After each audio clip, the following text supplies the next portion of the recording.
so we promised we're going to do our best ever Halton athlete, but we also didn't even get to half of the schools and the people that we touched base with every week and everything like that. So let's kind of pick up where we left off. We left off with Bob Stacey and the Nelson people and all that.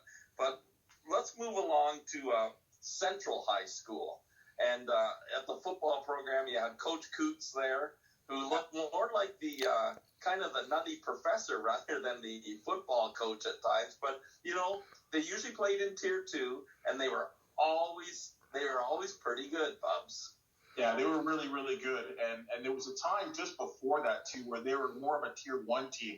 And they put together some tremendous teams. I believe an undefeated season as well, too, en route to a Halton championship. And we're led by a guy that would go on and play at the next level, and then the CFL level, actually winning a Grey Cup. And a good friend of ours, and Bob McDonald, remember him, and who's a guy that, if I remember correctly, you did some tips of the week with for a long time when he was a member. Right. But yeah, definitely one of the good guys in the sport, and was one of the fortunate guys that, because of his abilities, and that would go on and play in the CFL, but it had those early beginnings with the Burlington Stampeders program, along with what he did at Central High School.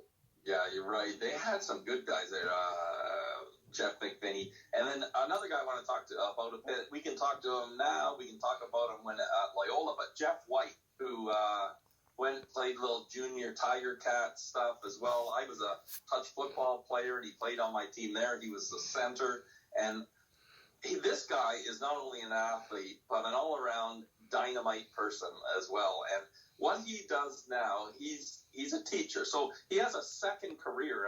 Like later in life, he decides he wants to be a teacher. And he's teaching like a cooking class, like a chef school. So, you know, he's kind of like a Wolfgang Puck up there at Loyola. And the thing that he does, he takes kids that are on the edge and maybe about to go down the wrong path. So maybe similar to you and I when we were back in school. And then he somehow reverses them by this cooking class. And he also teaches, coaches the football team there and has resurrected it from the dead. And he's got them like playoff positioned and so on and so forth. And just a dynamite individual.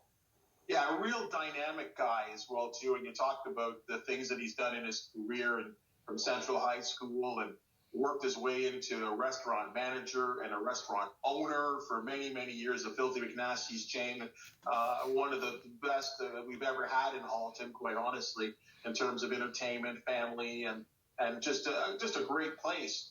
And, you know, as you said, found his second career in teaching. And really, it's not a surprise to me, because I've got to know Jeff over the years. He's a guy that, yeah, he could teach very well, a guy that you earned his respect. And I think we've talked about this too when we talk about Coach Bob Stacey, a tremendous motivator. The guy is such a great orator, and that you listen to him speak, and one, he could make you cry, he could make you laugh, he could make you serious, he could make you mad, and you really, really appreciated him. So to hear what he has done and gone on with his teaching career, and that he's taken all the things that he's learned and is just translating this into knowledge for children and young adults, I think it's just a tremendous, tremendous thing that he has done, and such another example of great kids from Halton that have gone on to do great things. You know, you touched on it there too about, and everyone that we've talked about over the last 3 weeks now, they all do the same thing. They've all made you better. They all make you better. Stacey and I like Hot Rod Bynum we talked about, and everyone that we've talked about, right back to the Premier and Roy Moore, the Czar, Campanero, like on and on, the Mad Dog Trods of the world, like every one of them made kids better, you know, and it's just so good to see, and we're fortunate too to be a part of it. And you know, another one of those guys wasn't a teacher, but one of those outside coaches that